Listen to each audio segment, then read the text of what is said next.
ওটা খাইতে এত মজা ছিল। যেহেতু আগামীকাল সকালেই দাওয়াত আর অনেক দূরে জানি সকালে বের হতে হবে, যার কারণে সকালের কাজগুলো আমি রাতেই সেরে ফেলতেছিলাম। যেরকম আজলানের পানির পট, ফিডার সবকিছু হচ্ছে বয়েল করা। আমি এই ক্লিনজারটা দিয়ে হচ্ছে ফিডার এবং পানির পট ওয়াশ করে দেন বয়েল করে ফেলি। তাছাড়া এই হলো আজলানের আউটফিট। টান টানা টান। এই শার্টটার মতনই শার্ট খুঁজতেছিলাম আজলানের বাবার জন্য। এই শার্টটা তো বললাম আজলানের খালামনে আজলানকে দিছে। আরেকটা নিমা নিয়ে নিতেছি কারণ অনেক গরম আর আমার ছেলে না এরকম ভারী জিয়ারি কাপড় পরে থাকতে পারে না। নিমাটা একদম নতুন ছিল, আমি ওয়াশ করে নিয়ে নিছি আর কি, কারণ ওয়াশ ছাড়া আমি আজলানকে কাপড় পরাই না।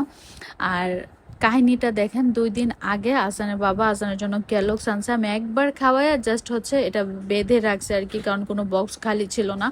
পিঁপড়াই তছনছ করে ফেলছে, মানে পিঁপড়া ওই প্যাকেট হাতে নেওয়ার পর পুরো শরীরে পিঁপড়া এসে পড়ছে। আপনারা যদি জানেন যে কিছু কি দিলে পিঁপড়া বাসা থেকে চলে যাবে, তেলাপোকা চলে যাবে, অবশ্যই আমাকে কমেন্ট করে জানাবেন। তাছাড়া এখানে হচ্ছে হাজবেন্ডের 2টা ট্রাভেল ব্যাগ, আমি একটা ছোট সাইজের একটা বড় সাইজের। যখন অনেক সময়ের জন্য বের হই তখন বড়টা নিই, আর যখন ছোট কম সময়ের জন্য বের হই তখন ছোটটা নিই। আজকে বড়টা নিয়েছি কারণ আমার জামা আছে, সেই সাথে ওয়াইপস নিয়েছি, ট্রাভেল ফ্রেন্ডলি পাউডার নিয়েছি, কারণ পাউডার ছাড়া আজলানকে হচ্ছে ডাইপার পরানো যায় না। মসকিটোজ ডটস নিয়েছি, কারণ এটা আমি তো জানি না কোথায় মশা আছে, আর যেখানে আজলান থাকে ওইখানেই মশা থাকে, তো এটা ওর কাপড়ে দিয়ে দিলে মশা একটু কমই কামড় দেয়। তো পরের দিন সকাল, আর ওই দিন না এমন হয়েছে যে ভোর সকালে কারেন্ট চলে গেছে, একটা ফোঁটা ঘুমাইতে পারি নাই, এত হ্যাসেল ছিল। And perfume of the day, এই ফাঁকে আমি রেডিও হয়ে গেছি।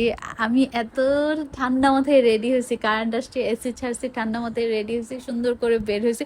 নর্মালি আমি রেডি হই 5 মিনিটে, মানে মেকআপ করে, বাট ওই দিন মানে গতকালকে আমি একদম ঠান্ডা মাথায় রেডি হয়েছি, 15 মিনিট সময় লাগছে। তাছাড়া আমি একটু গোল্ডের জুয়েলারিও পরছি, কারণ শ্বশুরবাড়ির রিলেটেড দাওয়াত তো গোল্ডের জুয়েলারি পরতে হয়, কিন্তু আমার গোল্ড পরলে না অনেক লজ্জা লাগে, আমি জানি না কেন।